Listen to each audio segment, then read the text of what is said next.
Hello friends, welcome to all of you on Binda G S forum. स्वागत है आप लोग का अपने यूट्यूब चैनल बिंदा जी एस फोरम पे। तो फ्रेंड्स, हरियाणा आईटीआई इंस्ट्रक्टर का जो बहाली है वो तो बहुत पहले हो चुका है, लेकिन अब चुनाव जैसे ख़त्म हो रहा है, ठीक है, इसके बाद हरियाणा आईटीआई प्रिंसिपल का जो प्रोसेस है वो आज से स्टार्ट हो गया है।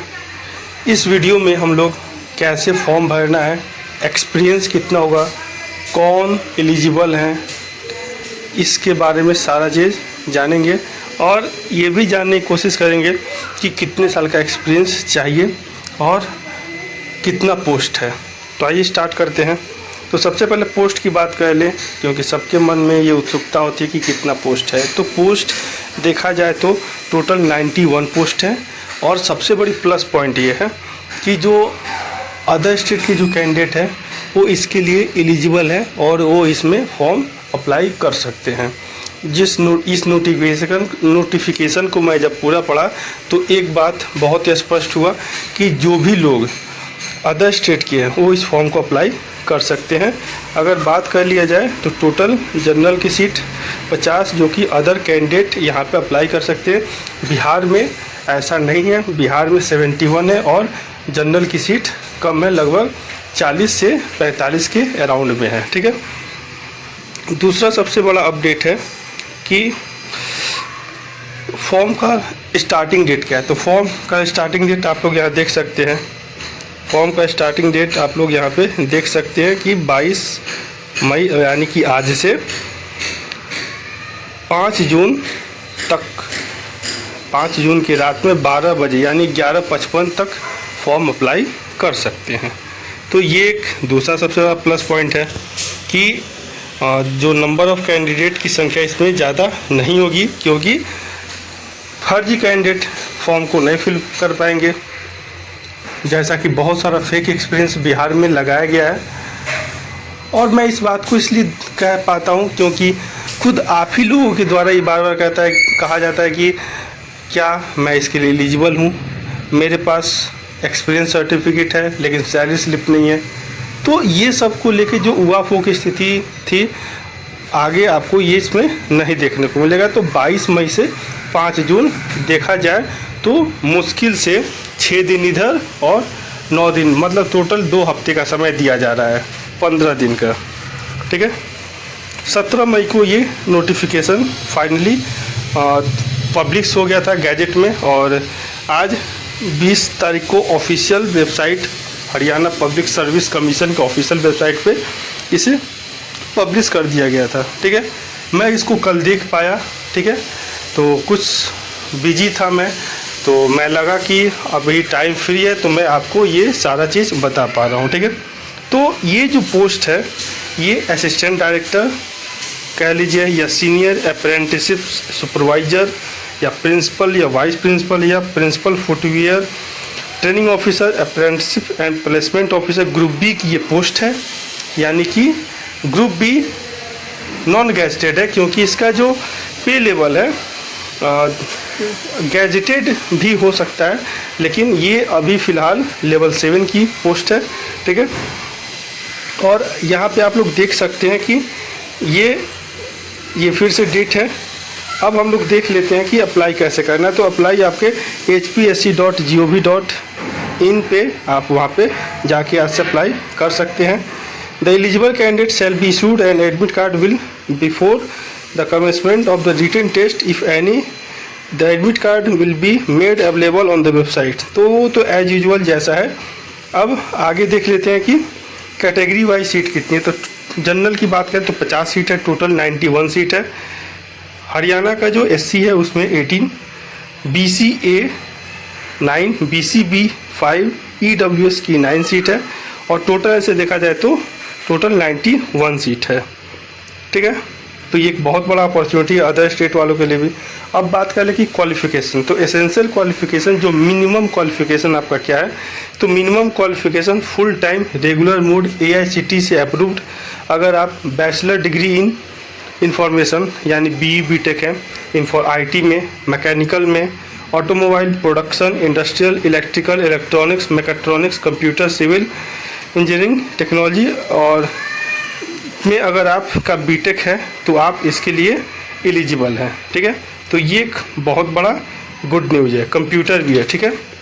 3 ईयर इंडस्ट्रियल या teaching experience in a technical institute recognised by National Council of Vocational Training, यानी कि NCVT में अगर जो लोग 3 साल तक पढ़ाए हैं वो लोग एलिजिबल हैं। बात करेंगे कि PF, तो PF सभी कॉलेज में नहीं होता है, तो ऐसा नहीं है। जिनका PF नहीं है वो भी फॉर्म को भर लेंगे, उसका भी मैं प्रोसेस बताऊंगा।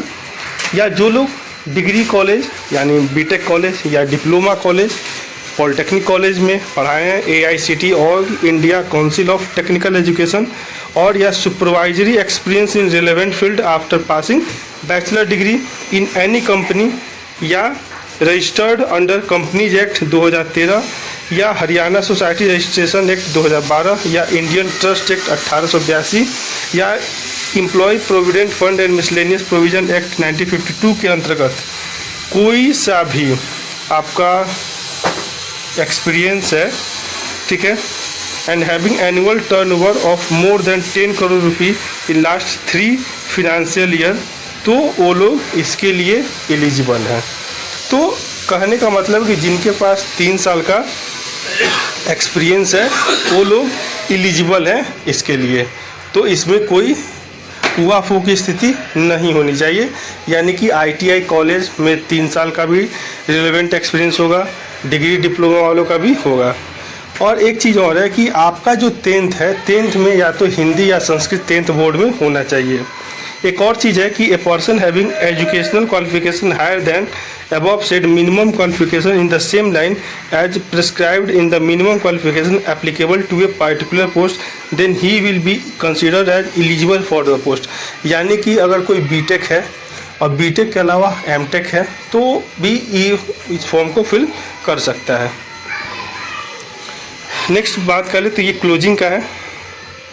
मेन अब पॉइंट को हम लोग देखते हैं, तो देख लीजिए ये आपका स्केल है।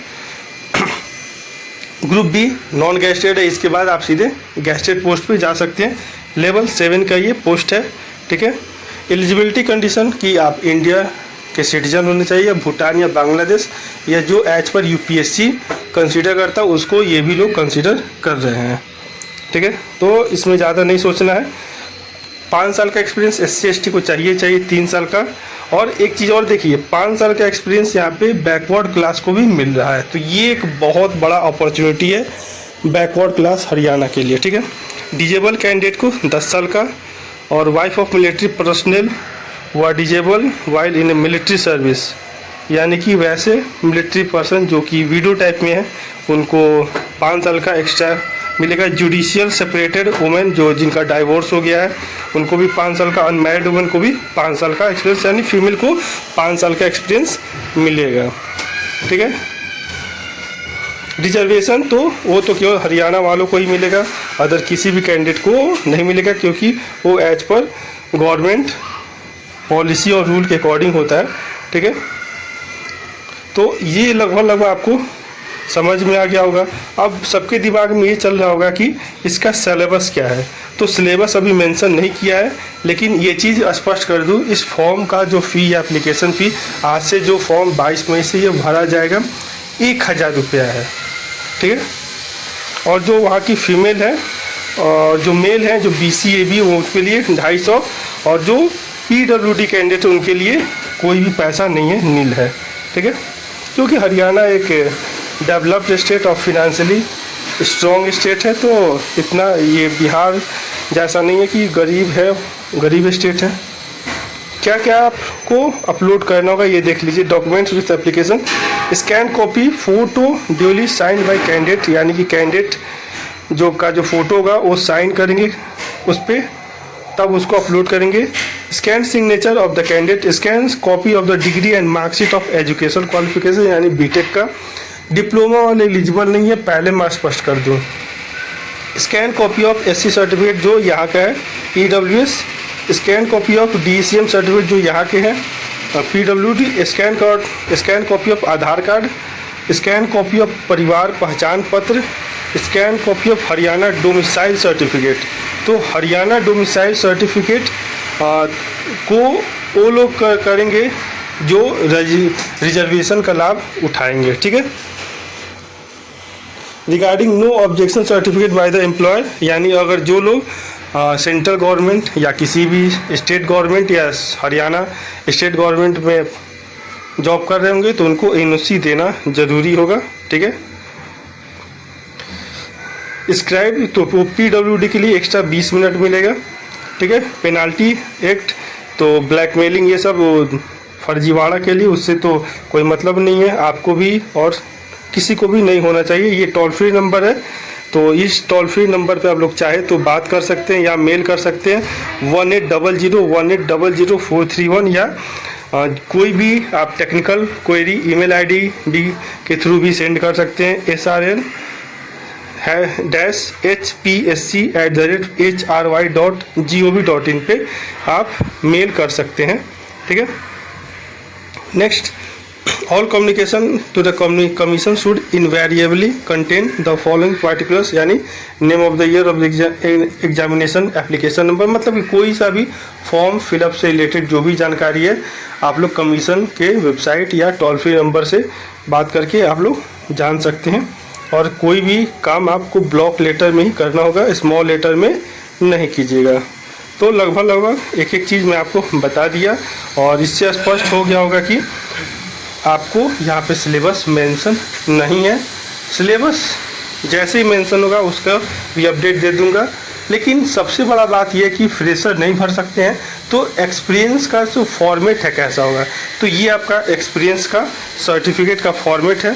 तो letter head of the institution या इशूइंग अथॉरिटी, तो यहाँ पे this is to certified at, यानी श्री या मिस्टर जो भी है उसको अपना नाम, फादर नेम, या जो फीमेल है तो अपने पति का नाम, फिर यहाँ पे name of the post held, जिस जहाँ पे आप काम कर रहे हैं उसका किस पोस्ट पे थे, कितने से कितने साल तक, total period, nature of appointment, permanent है या रेगुलर है या टेम्प्रोरी है या पार्ट टाइम है या कॉन्ट्रैक्ट है या गेस्ट है या ऑनररी etc, ये आपको मेंशन करना होगा। ठीक है। और पहले एक चीज़ मैं बता दूं, फिर से गेस्ट कैंडिडेट यहाँ पे ज़्यादा अतिशयोक्त होकर खुश नहीं होंगे, क्योंकि जो भी अगर हरियाणा पब्लिक सर्विस कमीशन से आप एक बार बात करके एक बार इंश्योर हो लीजिएगा कि क्या गेस्ट वाले भी इस फॉर्म को भर सकते हैं नहीं, क्योंकि गेस्ट यहाँ पे मेंशन है, पार्ट टाइम भी मेंशन है।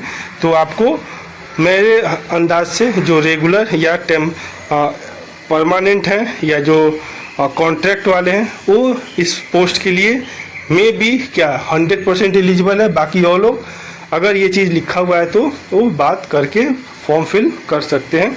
फिर department specially field for specially या फील्ड ऑफ एक्सपीरियंस, तो आप जहाँ पे जो काम किए उसको ये फॉर्म फिल करना होगा। पे scale and last salary drawn, ये भी आपको डालना होगा। Duties perform, experience gained in brief in each post, ये भी आपको फिल करना होगा। प्लेस ऑफ पोस्टिंग कहाँ पे था वो भी करना होगा। ठीक है।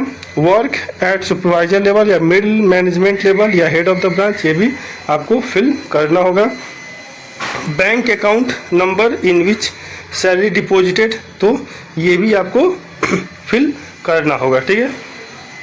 EPF ID, अगर जिसके पास EPF ID है वो भरेंगे, जिसके पास नहीं है वो नहीं भरेंगे। ESI एम्प्लॉय कोड, जिसके पास होगा भरेंगे, जिसके पास होगा नहीं भरेंगे। NPS प्लान, तो NPS प्लान रेगुलर जॉब वालों को ही मिलता है, तो जिसके पास होगा वो करेंगे और जिसके पास नहीं होगा वो नहीं भरेंगे। तो it is certified that the above facts and figures are true based on service records available in our organization या department। तो आशा करता हूँ आपको लगभग ये सारा चीज़ क्लियर हो गया होगा। पसंद आएगा वीडियो तो शेयर, लाइक, सब्सक्राइब, कमेंट करना ना भूलिएगा। बेल आइकन को प्रेस कीजिएगा, सारा ऑफिशियल अपडेट मिलेगा। Thanks for watching and listening on Binda GS फोरम। Keep continue your preparation. ये जो फॉर्मेट है ये मैं अपने Telegram channel Binda GS forum पे इसको मैं सेंड कर देता हूँ, आप लोग वहाँ से प्रिंट आउट करके निकाल सकते हैं और फॉर्म फिल कर सकते हैं। तो once again thank you. Detail हम लोग 8 बजे इस पे बात करेंगे और बिहार ITI इंस्ट्रक्टर से रिलेटेड भी हम लोग शाम में इस पर डिस्कस करेंगे। Thank you.